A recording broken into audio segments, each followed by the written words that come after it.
I'm Dr. Erin Elliott. And I'm Jason Tierney. I'm a dentist. And I'm a dilettante. And we're going to talk about sleep matters because sleep matters.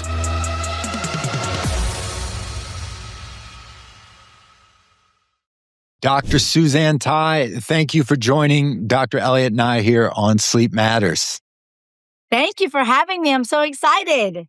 Yeah, when people found out that you were going to be joining us, they're like, you're going to need a bigger Zoom room for all this energy you bring. So I have known you for a long time and have been blown away by all you've accomplished in your dental sleep practice, your dental sleep career. And more recently, though, you did something really noteworthy. You gave your first TEDx presentation. Yes, thank you. Yeah. Honestly, people don't even know where this started. Jason, you're such a big part of my journey. You know this. But look at that face. No, because we were talking, Jason and I were talking, and he came up, he said, well, what's one of your goals? What's something you've always wanted to do? And I told him, I don't know, talking to Jason for a while, you start to tell him everything. But I told him, I said, I've always wanted to do a TED Talk. Now, TED, you can't really apply for TED, but TEDx you can. So still same organization. So it's still noteworthy. So I applied and he told me, he said, why don't you just apply? And I thought, you know what? Why not? Let's do it. So I did, and I applied, and I could not believe it. I could not. When they told me that I got in, I couldn't believe it. And I was really nervous through the whole thing. I said, oh my gosh, I've been waiting for this day forever. Mm-hmm. And it's here. So it was a lot of practice in the shower, on the car ride, on my toilet, everything, practicing all the time. Yeah. And then the day came and it was the best thing I could have ever imagined. I was so happy. So I got to tell my story. Mm-hmm. So tell everybody that hasn't seen it yet, and we will certainly share where they can go and check it out. But give everyone, kind of the elevator view of what your presentation was about. So it was about transformation and reinvention. And when I did the talk, I said, what do I want to talk about? And I started writing stories meaning what was significant in my life and what changed.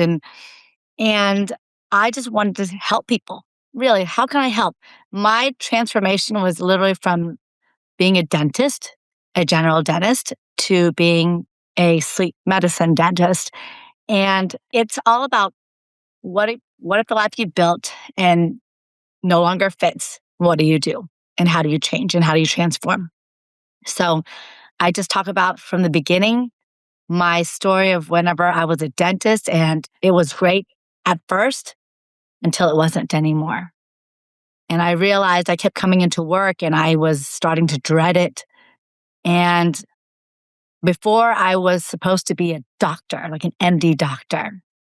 And I would go and I would volunteer at all these different specialty practices, and I'd go to the hospital. But I realized when I came home, I was sad. I wasn't happy. So my parents, they said, you got to be a doctor, MD. That's all they knew.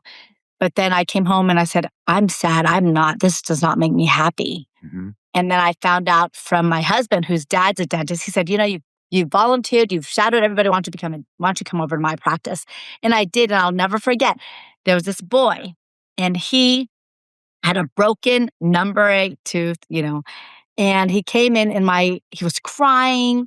He was not happy, but my father-in-law just fixed him up, put some composite in there, made it like brand new, and he smiled. And I said, that's what I want to do originally, because it made me happy. It brought me joy. I said, I can do this because I've always been a very, very happy person. But then when I got into dental, it's just the scrutiny of it all and how everything we do is in millimeters and everything is just so tense all the time. It feels like it's because I'm such a perfectionist. But then finally, I just noticed I came home not happy. A lot of times sad, unhappy. And then I found dental sleep medicine. And How I much had my time had elapsed from the time that you finished dental school to the time you went into practice until you were unhappy? until I was unhappy. Yeah, until that you started to really sense that. I would say starting around probably anywhere from 10 to 15 years. Okay. So I was doing it for a while and I was happy. I'd come in and it was great seeing patients smile. Cosmetic dentistry was fun because you'd see those transformations. That was great. But then it just became very, very monotonous. And I just realized it started to weigh on me a lot. Every day I'd come home. I don't want to give away I want people to go watch the TED Talk because it was so powerful and impactful.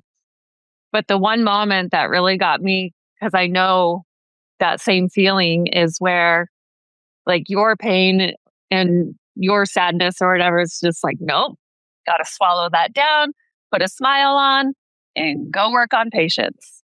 Exactly.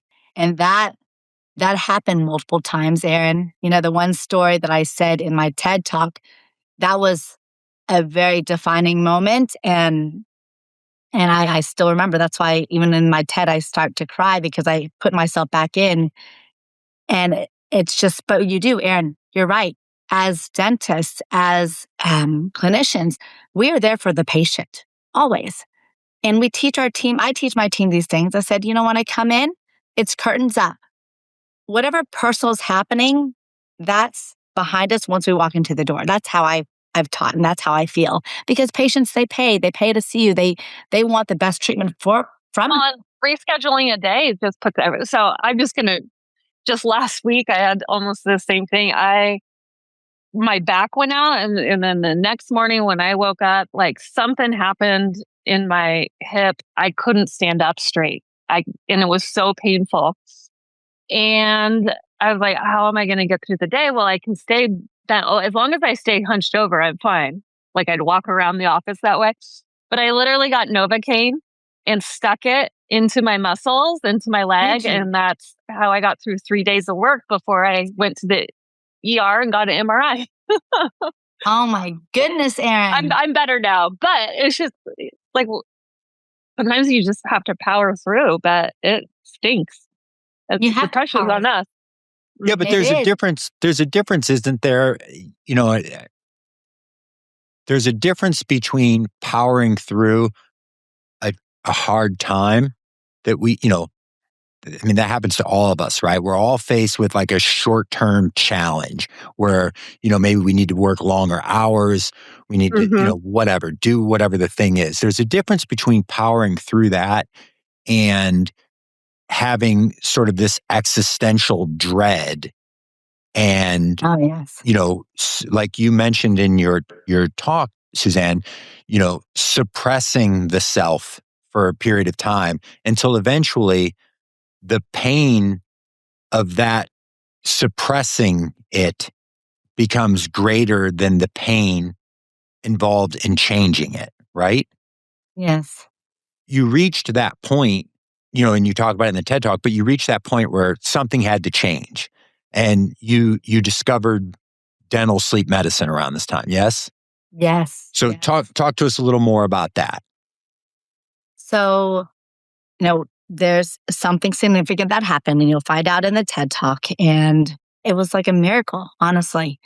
I remember it wasn't too far from that experience that my dental assistant came in and she was crying, and she never cries. She's just, she's so good. I mean, just always working. She's not about fluff or personal. She just not even just gets the job done. She does it so well, but she wants the best for patients all the time. But she doesn't cry. She's not emotional. And then she cried. And I'm thinking, who are you? I don't even know who you are. And you were crying. And I said, what's going on? And she said, my dad just had a heart attack. And I know her dad. He's fit. He's strong. He's not obese. Like he looks like the picture of health. And he said, it's, the doctor said it was due to sleep apnea. And honestly, I didn't even really know what sleep apnea was at the time. I didn't. And then so we dove into the research. We started looking things up. And then she said, well, did you know that dentists can treat this? And I I had no idea. And that's when we went to start taking courses, anything we could get our hands on, we tried. And then we started to love it. And we would have consults with patients. And I would realize that during consults and seeing, and once we had consult, once we treated patients, that was that was game changer for sure. The change in patients brought that joy back, that joy that I used to have prior to dentistry, to be honest with you.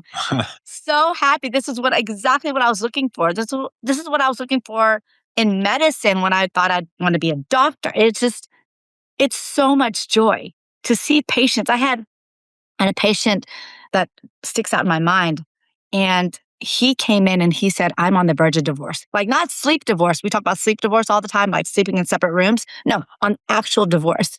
Mm. And he was so sad. And he said, I'm not getting sleep. I'm so moody. I'm upset. I'm not the person I am. My wife, I see it. I don't know what to do. And I would just look at him and I said, I understand. Well, let me see if there's anything we can do.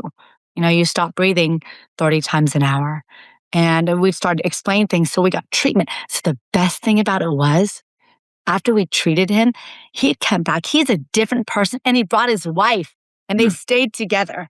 And she was like, thank you so much. Oh my gosh, we're back in bed. He's not snoring. And what did you do? He's like my husband that I had when we first got married. And it's just really, when I'm telling you the story, I'm actually getting goosebumps because I remember that day.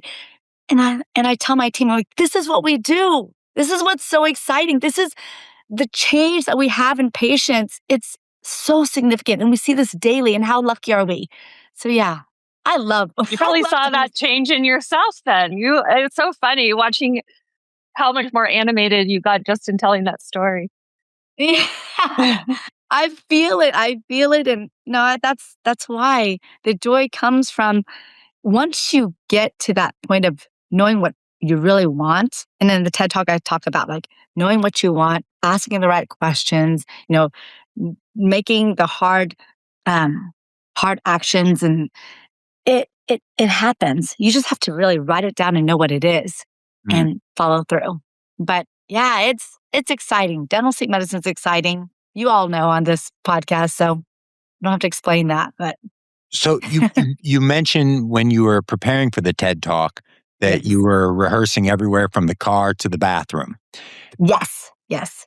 So delivering a TED Talk, I mean, it's very rigid as far as, timeline or time frames. And I mean, there's a lot to it. And hopefully someone that will hear your talk be interested in delivering their own, and hopefully they can ping you as a resource to find out some of those things. But absolutely. What did you find, if anything, that changed in you going through that process? That changed in me. It was great because I knew I wanted to do something. I wanted to deliver a talk that could help someone. And I know what changed in me before. There's a lot of stories that I say in my talk that no one knows. And I might start crying a little bit, but like, I'm sorry. No, but like, even please. my son knows, and my parents didn't even really know, And I kept it for such a long time. I really did. I held on to it for a long time. And I think what I say is that whenever you tell your story, the ones that are just deep down, the ones that hurt the most, the ones that have affected you the most, a lot of times we feel embarrassed. We don't want to tell anybody. We also feel like we're a burden if we tell someone. So you hold it inside. And so I realized after that talk, after telling my story, it was amazing. Like, it was the best day because there were a lot of people that came up to me that said, I've had that exact same experience and I've not told anybody. And hearing you, knowing that you're able to get through that, just gave me that strength. And that meant everything. That meant what I did for this talk was completely worth it, not just because it was a goal of mine, but because it truly affected other people. And it wasn't, y'all know. I mean, I'm just going to say there's something about miscarriage right in there, but it wasn't just people with miscarriages. It was talking about sleep apnea too. And after that talk, there's a lot of people who reached out and said, I didn't even know about sleep. And so knowing that we could affect others was amazing. So what I learned is that being vulnerable isn't a weakness. when I used to think it was. I always had to appear strong and appear like I had it all together all the time. That's what I Sure. always felt. But you do. You're so sweet. No, see, you see these tears right now. Formation.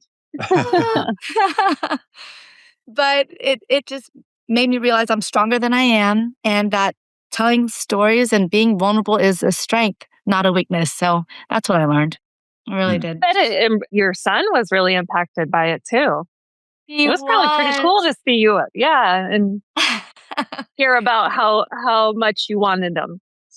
Yeah. No, he knows. My boy is my world. If you ever want to get close to me, talk about my son, I'll talk your ear off. So maybe don't talk about my son.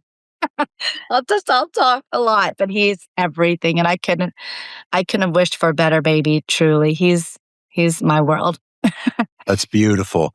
Let's go back to dentistry a little bit if we can, dental sleep medicine in particular. So I remember, Suzanne, you and I were at an airport together. You were waiting for our respective flights. We were having a conversation around dental sleep medicine, managing a dental sleep practice, and the challenges, the wins, the losses, all of those things. And one of the things you shared with me during that conversation was how much your practice was growing, how successful it was. And you said, you shared all these wonderful things about how rewarding it is, and, some of the things you kind of touched on thus far. But you said it's really easy. Anyone can do it. And I respectfully disagreed with you then, and I still disagree.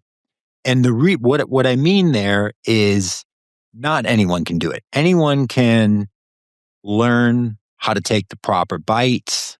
Anyone can learn about enough devices that they can determine which device is best for, a particular patient presentation.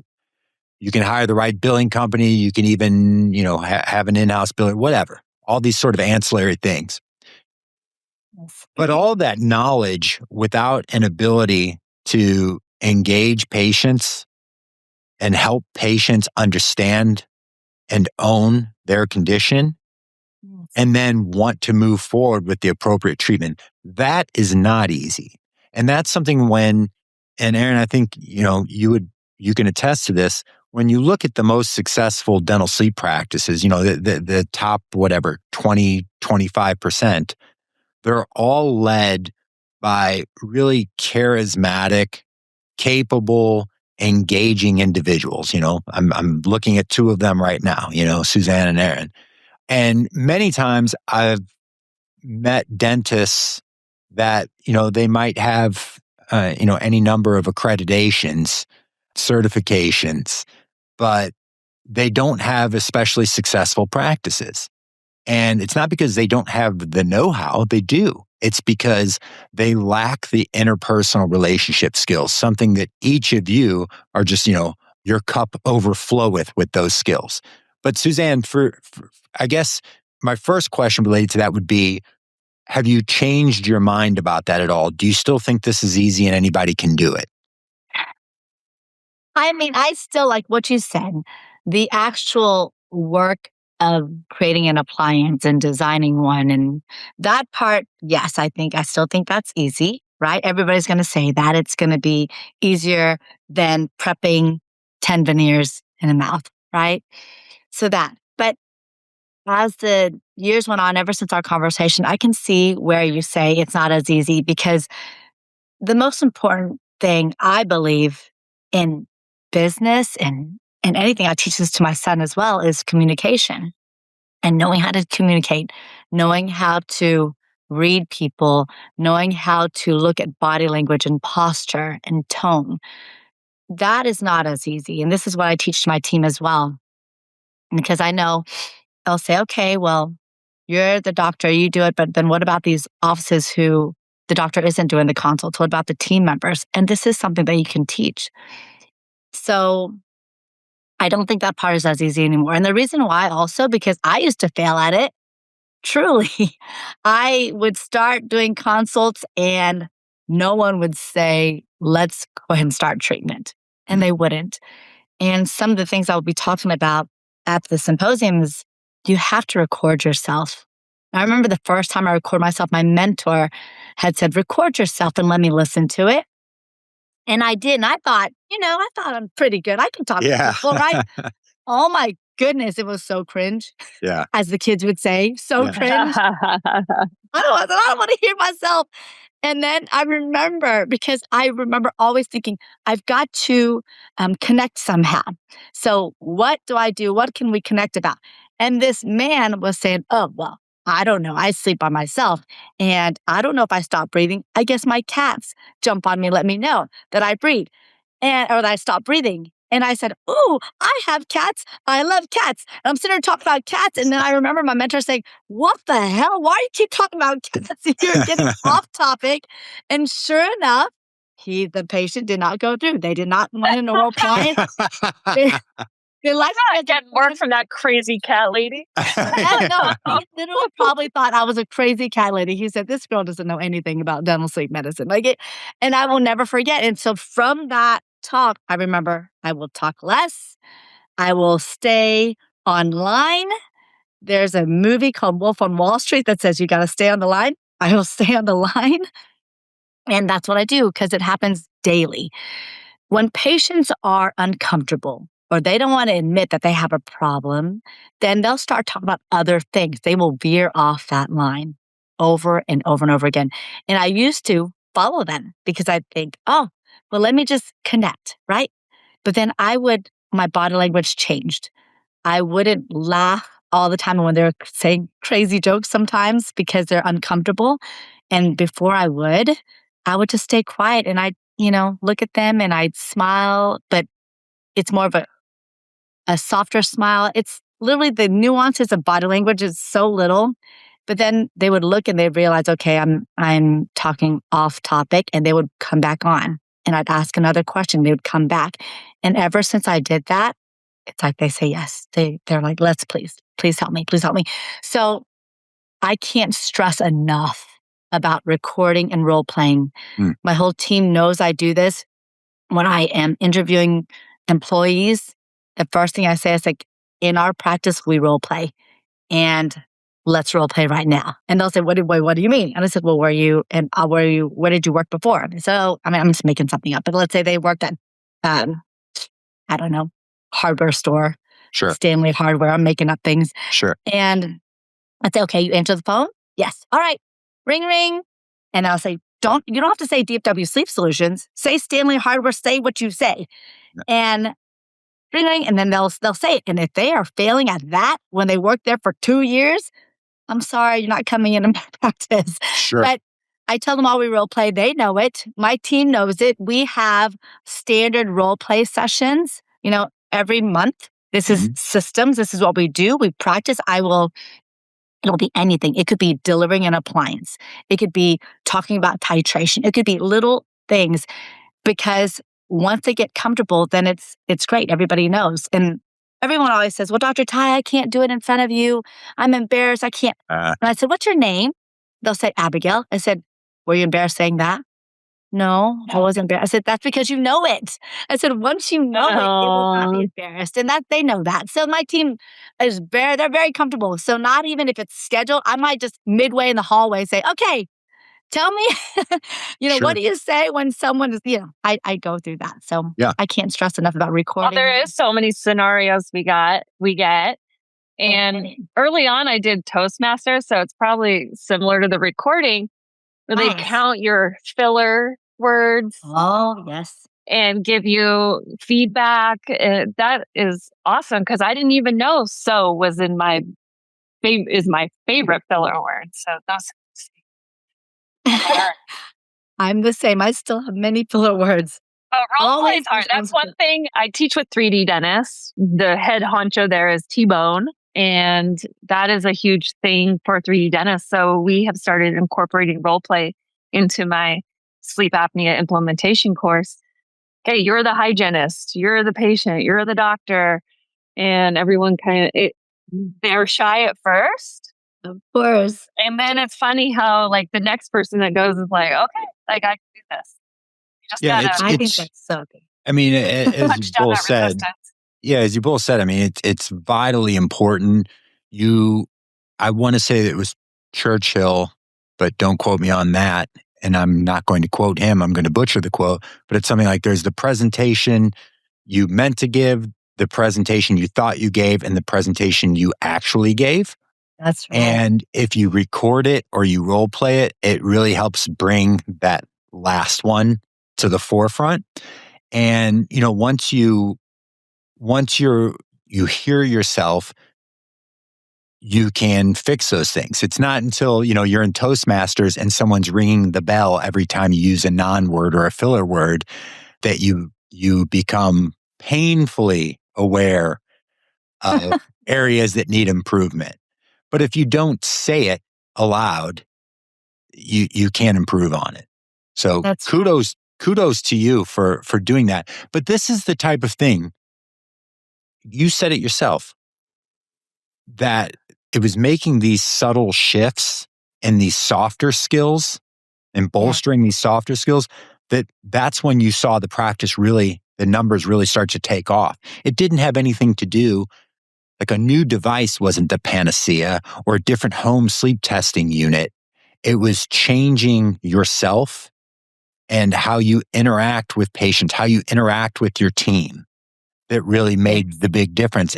And that's an area where, yes, I believe everyone can make improvements, but I don't think everyone can make monumental leaps. I think that most people, and I don't have any data to support this or anything, but I think that most people can improve like a letter grade. So Sure. with the proper coaching and tutelage, you can go from a C to a B, from a B to an A. But if you've got someone who's got a foot out the door, you're thinking about getting rid of them anyway because they're a D minus, you're not going to make that person an A player. It's just it's no amount of coaching tutelage is going to do that. So you have to have, I think, this at least some innate ability. You've got to be somewhat warm. You've got to, and then of course you have to be coachable then, because I would imagine, Suzanne, that over the years with this role playing, you mentioned that some of those people express some reluctance at first, like, Yes. Majority. yeah, and there's probably some people that continued to be reluctant. Yes. And those people you've got to go. This isn't going to work. Yeah, you have to be willing to improve or want to improve. Yeah. How have you used some of those softer skills to improve relationships or develop relationships with referring physicians? I feel like it's been easy. And truly, people always say, how do you get close to these physicians? Sometimes, when I meet them, the basics of body language, tone, posture, that's all comes into play, right? But the thing is, with my relationships with my referring physicians, it's not just about the patients. It's about having a relationship. So I get cell numbers, I would say 90% of my referring physicians and people who aren't referring either. I get all their cell numbers. And I will just once in a while text them about anything. If I remember that they liked sushi, I might take a picture of a piece of sushi and send it to them and say, you must go to this restaurant. This is an amazing piece of sushi, right? Mm-hmm. Things like that. And the reason why I know it could be working was the other day I had a referring physician. And we were talking about patients. And then out of the blue, and we've always only been very professional. And then out of the blue, he texted me, he said, oh, and happy birthday. Like, how do you know it's my birthday? And he said, I just had it in my calendar. Why? I don't even know. I might have mentioned it a long, long time ago, maybe, Sure. But we never talk like that. And so it's really good. It's really about creating a relationship like you would create a relationship with anyone else. Mm-hmm. People get nervous and they think, oh, this is my referring doctor. I've got to be very professional. I've got to make sure it's only about patients, but it's not. You refer to people you like. You refer to people who you feel like are real Mm-hmm. and who truly want to help your patients. Mm-hmm. So I had a cardiologist call me yesterday, And it's always nice. Erin knows this. It's always nice when they call us and us not calling them, right? Sure. And he called me. I'm thinking, why are you calling me? He called me and he said, I have a question. And he goes, I know. And he was so sweet about it because I'm always worried about their time. And he said, I know you're probably busy. And I'm thinking, whoa, I mean, I'm never busy for a referring physician. Are you kidding me? He's like, you're probably busy. He said, I just had a question. He said, yeah, right? Never. What am I doing? I'm in the tub. I'm on the phone, whatever. But he said, I have some patients. He said, can you tell me about over-the-counter appliances? Some of my patients, they don't have money. Do you have one to recommend? And I want them to know I want what's best for a patient.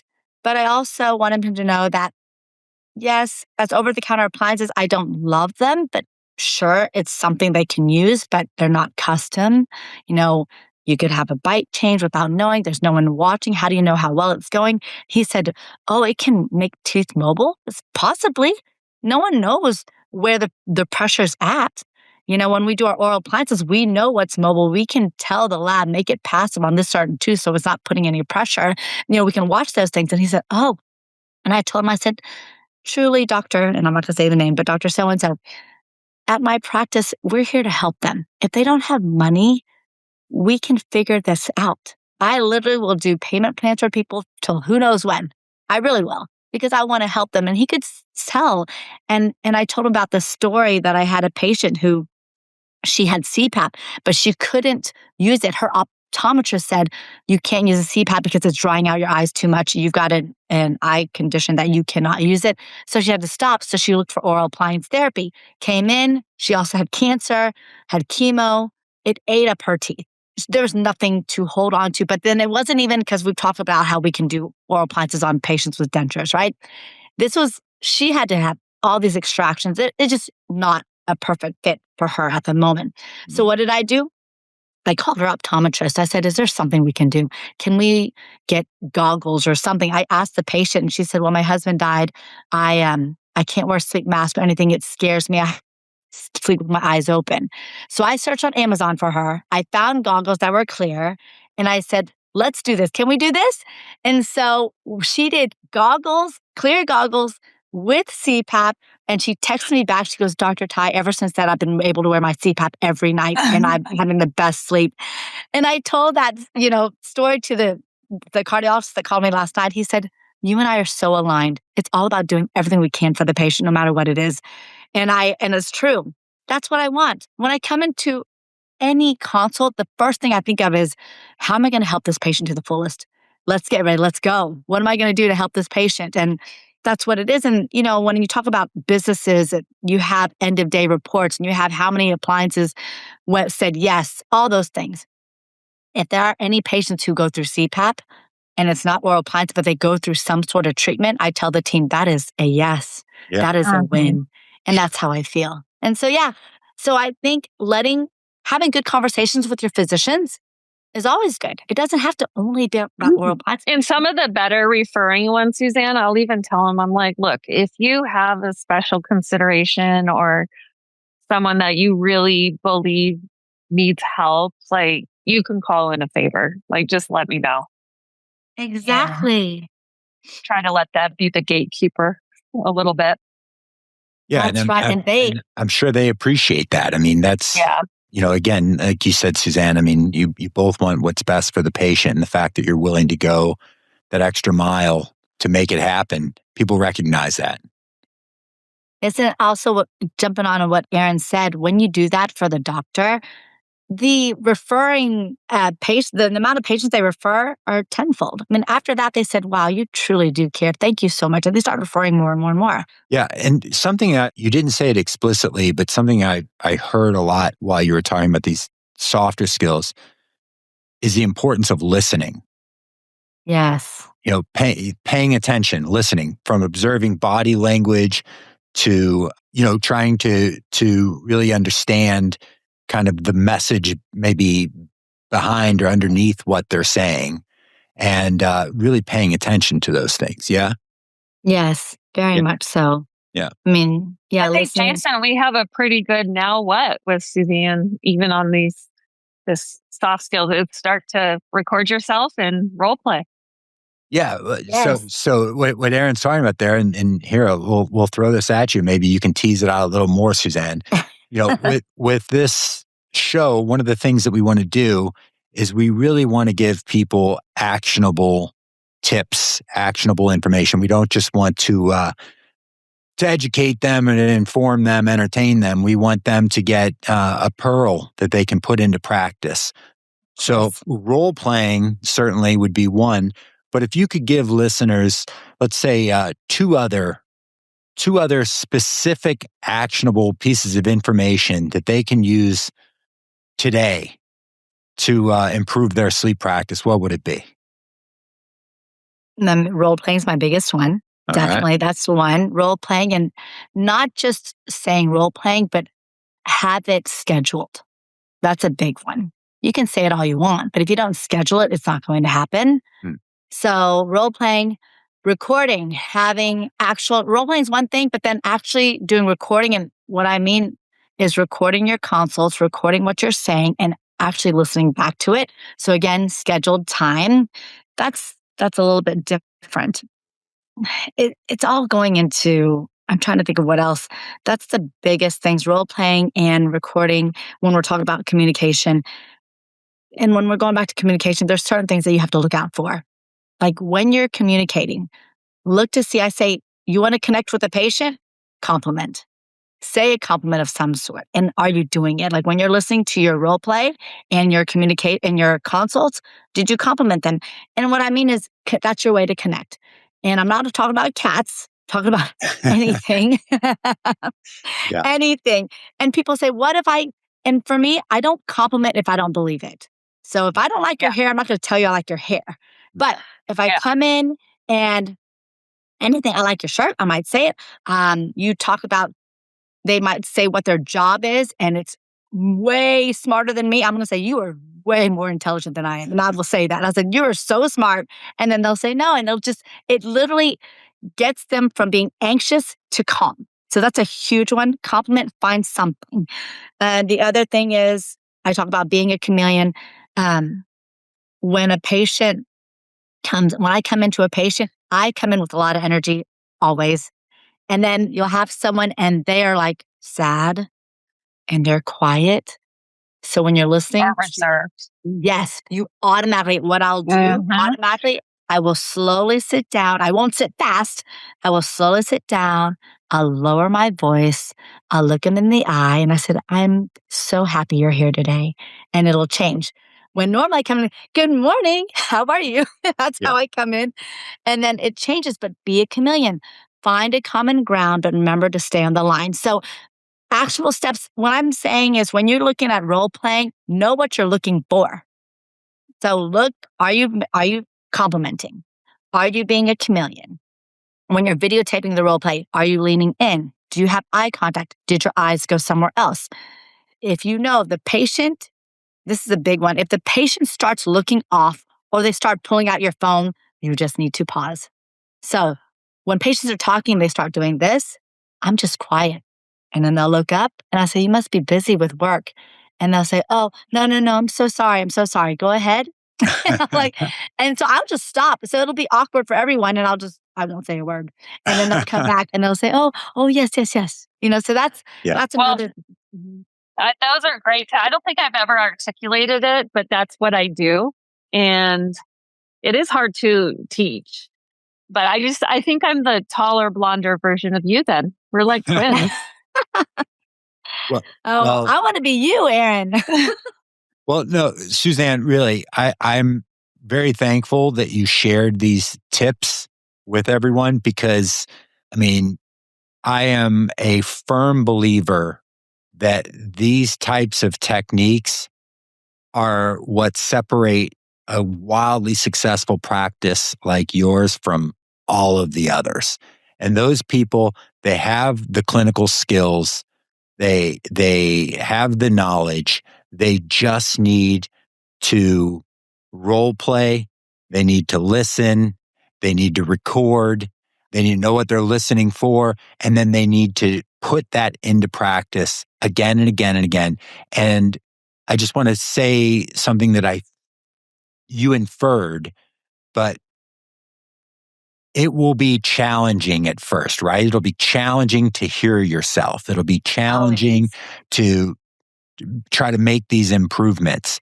But like lifting weights or, prepping Running an crown, ultra marathon. the more that you do it, the easier it gets, right? The less painful it becomes. And eventually, if you keep at it, it will become second nature, right? It will. Consistency is key. We'll say it over and over and over and over and over again. Yeah. If you're not consistent, it's not going to happen. So You'll say it consistently. Yes. Yes. Well, thank you so much for sharing that. And Dr. Thai, we want to play a little game with you. Okay? Okay. It's called The Final Countdown. Hit it, Erin. Oh, can we sing the song? That's right. All right. So, Suzanne, we're going to ask you 4 questions, and you've got 20 seconds to answer all 4. Are you ready? I'm ready. Let's go. All right. Money's not an issue. You can do anything you want. What would that job be? Money's not an issue? Yep.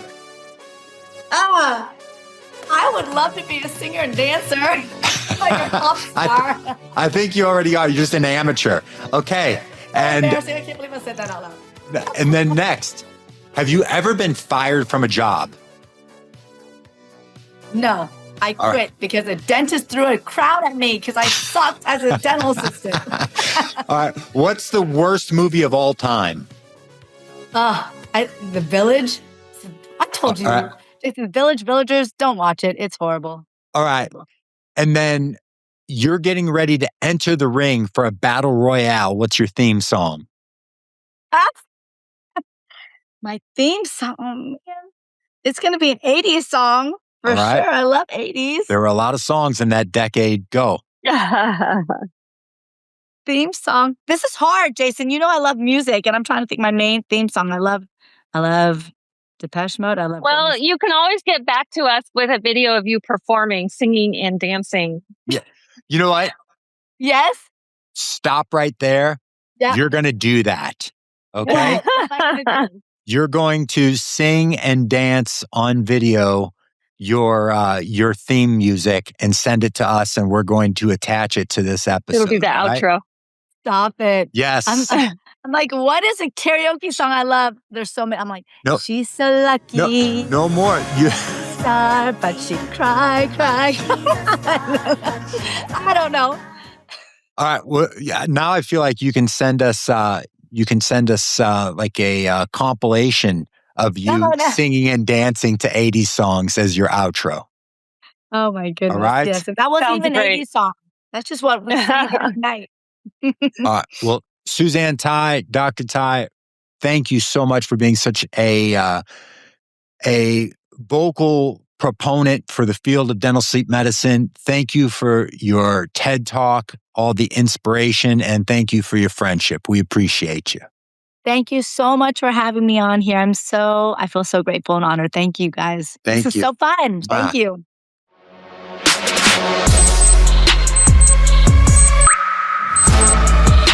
Sleep matters.